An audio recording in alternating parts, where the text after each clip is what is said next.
Cards and Comic Show.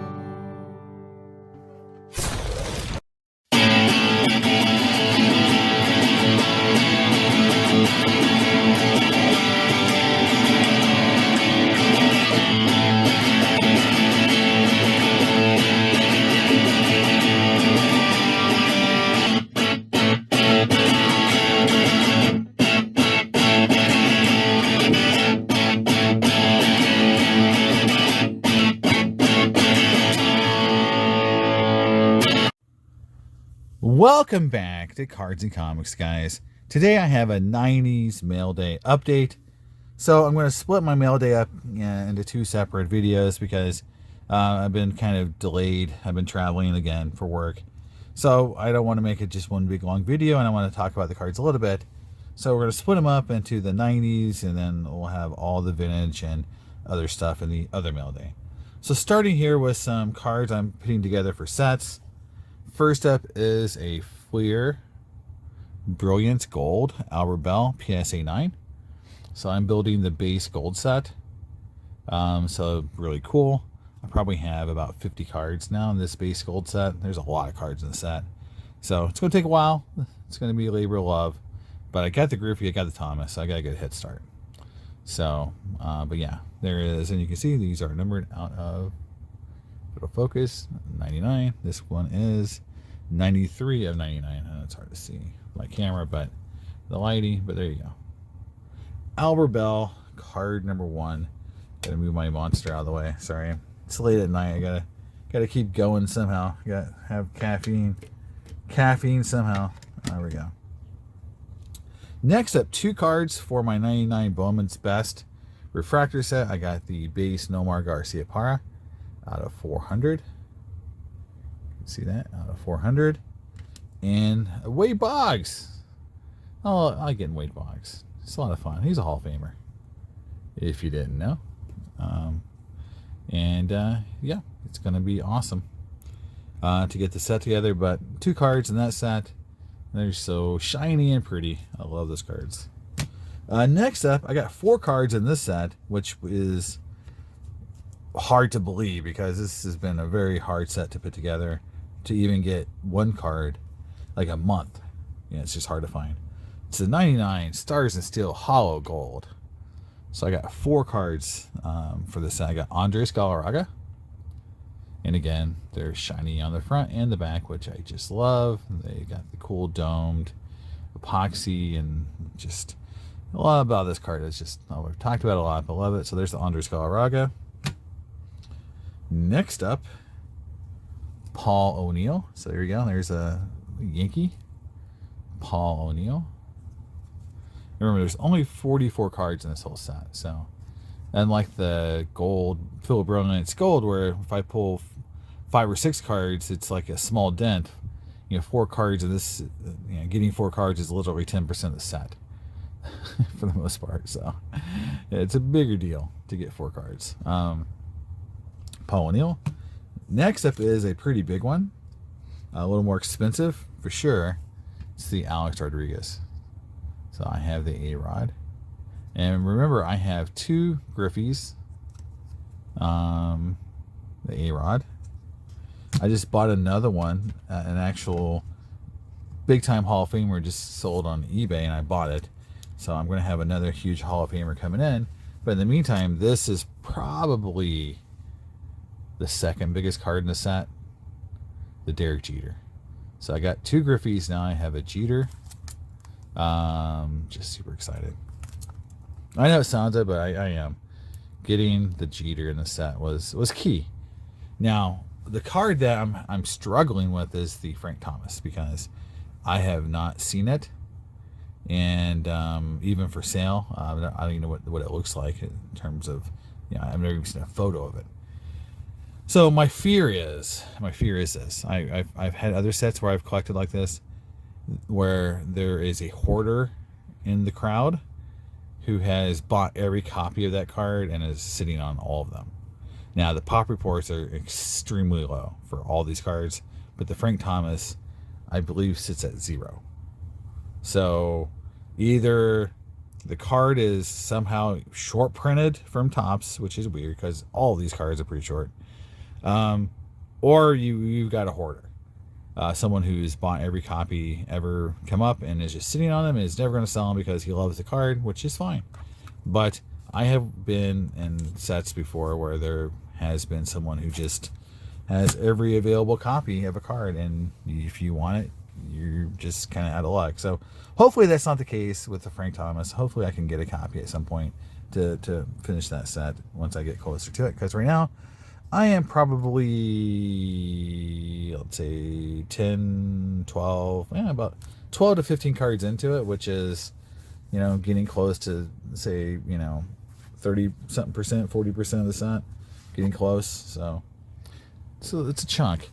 Next up, 98 Bowman's Best Ivan Rodriguez, just base refractor, which I love these 98 refractors. I have said on the channel that I agree the 98 set is a prettier set, but the 99 set has special meaning to me, so I dig it more, just personally. But I do recognize that this set's very attractive, especially the refractors, the atomics. Next up, the card I just picked up because it's so cheap, and I love these sets. In fact, I just opened some boxes of the 98 version. This is the 99 version. Upper Deck Retro Incredible Rusty Greer. He was a good player for quite a while. But I also want to just kind of point out the fact that, they really changed the auto design between the 2 years. So here's the Kerry Wood I just opened actually in a box pretty recently. And then here is the next year. And I would think everyone would agree that this was probably a better choice aesthetically, but I understand why they did this, to give the player a lot of room. And some people did complain that depending on the photography, these autos don't look great because they get lost in the background. Like the King Griffey Jr., he signed it up and down, and it's just. But here you have this big blank space for people to do autographs. So if you like the look of the auto, you might like this set better. I personally like this design because they look just like a baseball card. This looks like, a tiny little postage stamp photo on a giant open space. Doesn't look very baseball cardy to me, but that's just my opinion. You may completely think that design is better because you just want the auto. Next up is a really cool insert. And again, I just picked up the Jeter in the set as well. The Diamond Cuts Maddox Showcase. Oh no, I picked up the Hot Shot. Sorry, Jeter. I think I do have the Jeter in this, but I think we'll go look. Actually, that's a good question. But these cards are just super cool. They're reflective or shiny, turn multicolors, and they had that cool die cut. So it's a really, really cool set from 1997 Flair Showcase. And it's a PSA 9, so it's cool. Cool to get the Maddox. His cards are really cheap. I picked this up also for just basically nothing. The 95 Zenith Z-Team Maddox in a 6. So I think it probably has a bent corner or something on the back. I don't know. It's PSA, so it could just be someone had a bad day. It's got a blunted corner right here. You can see that. So maybe that's what got it. I don't know, but it's still a cool card. And it was super duper cheap, so I picked it up because I just like those cards. And then here's another card where I just, again, don't pay attention enough when I'm in these auctions because I just bid on cards, it's graded, thinking of and of it, but here it is, 1999 Todd Helton Gold Refractor. You can already guess it's not die cut, so it's not numbered on the back. So it's a sheet cut version of the card. I picked up a John Smoltz recently, just like it, unknowingly. I'm not going to send it back. It's my fault. I should have read, should have looked. So I'm going to keep it. So it's not what I wanted, but it is it's a real card. Well, it shouldn't be in a holder like that because it should say, non-numbered or something to designate that is not a normal gold refractor. But PSA, doesn't always label things properly. So, and the last card before I move into Frank Thomas and Griffey land is I picked up another Man Refractor. I just pick these up if I find a good deal on them or if I just feel like they're reasonable because I just love these cards. I always have my Frank Thomas sitting right here. So there's the Frank Thomas. There is the Scott Rowland. So there it is. Just love these cards. And I'll pick them up whenever I can. They're just definitely some of the coolest refractors made in the 90s.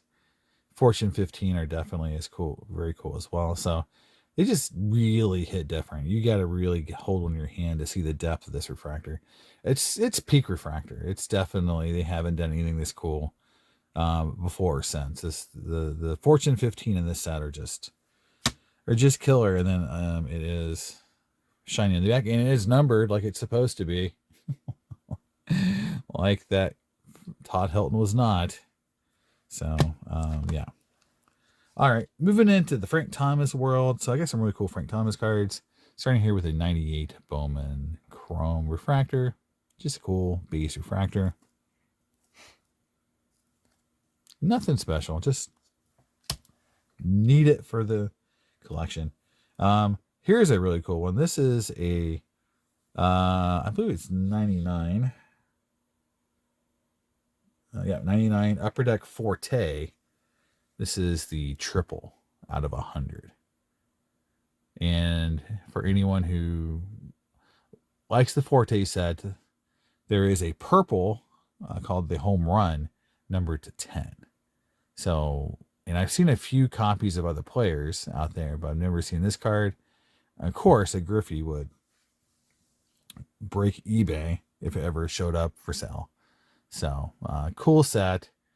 This came out of straight 99 Upper Deck. This isn't like a special, box of cards that this came out of. So, very cool set. Cool die cut. Just real shiny and all numbered on the front. You can see it right there.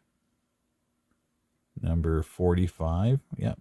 I think it's 45. Yeah, 45 of... Yeah, I'm looking at it. I'm trying to say, is it 45 or 15? Oh, it's 15. His shoe's kind of in the way. 15 of 100. So there you go. Love that set. Just cool die cuts. And then last, but certainly not least, this is probably my favorite card I picked up in a long time. Only trumped by the massive Griffey card I just picked up. This card is incredibly hard. Very low pop count. I don't care what the grade is. This is such a cool card.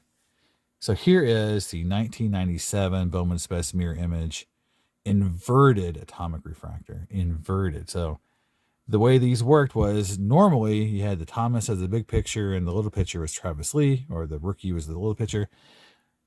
They had an unannounced, or I think it was unannounced, but they had a version of this card, of all the mirror images where they inverted the two photos. They switched them out.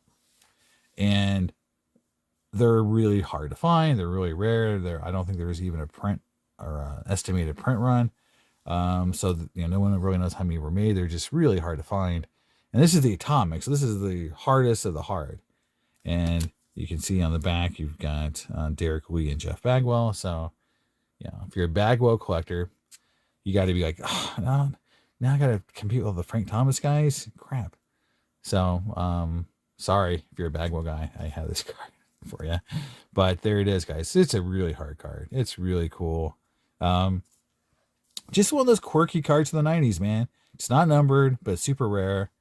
No one knows how many are out there, and they're ghost. They're hard to find. So they're just one of those things where when one pops up, people really like them. And then if you have one, it's kind of like, this is a street cred card for a Thomas collector. It's like, yeah, that's a pretty rare one. It's not numbered, but it's pretty rare.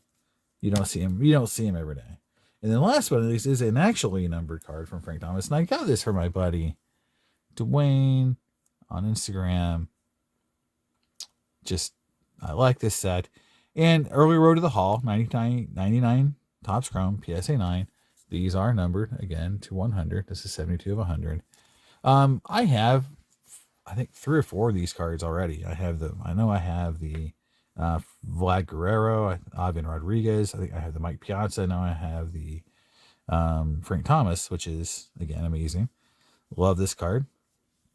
And I like it. I think his thing was like, he collects a lot of 90s inserts like I do.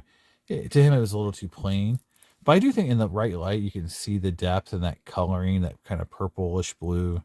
So to me, it's a little plain on design compared to, something like the Man Refractor, or even this, inverted mirror image atomic. So I get it, but I still think they're really cool cards, and they're numbered out of 100. And the Griffey's super expensive, so I wish I had the Griffey, but I have the Frank now. So he's going to go into the old PC daily looking at cards right at the top, along with my mirror image Frank. So I'll have some of my new Frank Thomas's just in my everyday viewing pleasure wall back there. All right, moving on to Griffey. So I got a lot of base Griffies I'm going to spend a lot of time on just because I like to, just to get, I like base cards as well. So here's one, 94 Leaf Limited Griffey. This is the base. There is a gold version of this, I believe, as well. This is the base, not numbered. Just these were high end. This is like when this card came out, this was probably like, for at the time period, as nice of a base card as you could make. And it was treated that way. Like base sets were, people were putting these sets together, and you could, commons were $4 or $5, and the stars are $20 to $40. So it's like, yeah, people love the base set, and now it's like, it's just a base set, but a very nice base set, and I wanted to, I had fond memories of buying those cards. Here is the Luminous 2000 Stadium Club 3x3. This is the Luminous. It's not the refractor version, but there is a shiny version of this card. This is the base. So I grabbed it just because I don't have it, and I just want it in the old collection. Back's kind of ugly, no lie, but just another one of those, quirky 90s cards you gotta have. Next up is a refractor. So it is the 98 Topps Chrome. Clout 9. There's 9 different players on this card. And this is the Griffey, which is kind of the middle card. And then you can see it's a stat that they're looking at here. And this is, it looks to be, let's see, center field Clout. Okay. Wow, where's that word? Quotient, Clout Quotient board. So it looks like they're looking at OPS. Yeah, looking at OPS. So Griffey won that year, so then that's the top 9 that were in OPS. So there you go. It's a super nice looking refractor. Again, 99 and 98 were peak refractor time period. I own this card already raw, so this is my first graded card. And I just felt it went cheap enough to just get it graded. That way I don't have to worry about my copy coming back at PSA like 6, which I've had bad luck recently. All right, guys, the final card I have is just an amazing card. It's from a set that not many people like, actually, but I love this card, and there's kind of a similar version to it with a different name and a slightly different design. It's from 98 Top Stars, and this is the Galaxy Gold. So I have the Galaxy Silver, or not the Galaxy, sorry, I have the Luminescent, Luminous, the Luminous version of this card. So there was 2 inserts. One of them was the Galaxy, the Luminous. They had, gold, silver, and bronze versions. Bronze were 100, silver were 75, gold was 50, and then you had a rainbow numbered to 5. So the rainbows actually are the big unicorns, but these are hard to find, numbered to 50. Just really nice looking cards. The one thing I do agree I didn't really like about them was the bronze and the gold are very similar. They didn't make the golds really goldy. The bronze and the silver and the bronze and the golds are a little similar in design. They didn't make it too obvious, but you can see number 40 to 50. So this is a really rare card for Griffey. I probably overpaid. I mean, it was an auction, and I paid what I needed to get for it. But when I look at what other people pay similar prices for, I don't feel bad, because I'm like, yeah, it's a Griffey number to 50 from the 90s, and it's a cool looking card, and it's not a PMG, but it's numbered like a PMG, and it is a card that people want to have, and it went high because other people build on it. And I have the luminous gold, the other one. So I have both gold cards now, both number to 50. So that's pretty cool. That's kind of what I was wanting to do. Now I definitely want to get the gold, silver, and bronze. I have the bronze version of this, I believe, as well. So it's just like I want to have all three. And I can't get all the PMGs I want, but I can get these. So, you know, at least something I can own is this card. And I think it's just it is a nice looking card. And I know some people do not like this set at all. You know, it doesn't shine. It's not like the 24 karat cards, you know, out of full brilliance. Even it's a little muted on the color. But when you put the light on, you can really see the galaxy in the background. It looks really cool. And I know this holder, it's kind of like, I don't know why it's a little beat up. I'm going to shine it up a little bit.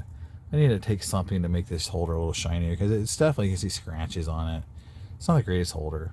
So it doesn't do the card that much justice, but I like the card. And, you know, it's just, again, you know, as you collect Griffey, you know, there's so many cards out there that are overlooked because he has so many big cards, like massive cards, that you can still get some of these other cards that are numbered, still really rare, and still, to me, somewhat, you know, reasonable comparatively. You know, we're all crazy for what we pay for Griffey cards, but this one was definitely much cheaper than if this was a PMG or a Ruby or something like that. So that's the 90s mail day for you guys. Hope you enjoyed it. I mean, to me, my two favorite cards, you know, that came out of here were, you know, these two right here. The Galaxy Gold number to 50 and this mirror image inverted atomic. Just two cool cards from the 90s, guys. Love these sets. Love picking up 90s cards. Let me know what your favorite was. I mean, you know, was it something that, you know, was it the Man Refractor, Scott Rowland? Do you like these kind of cards? Do you know a lot about these cards? You know, do you think they're cool? Let me know in the comments, and I'll see you next time on Cards and Comics. Bye.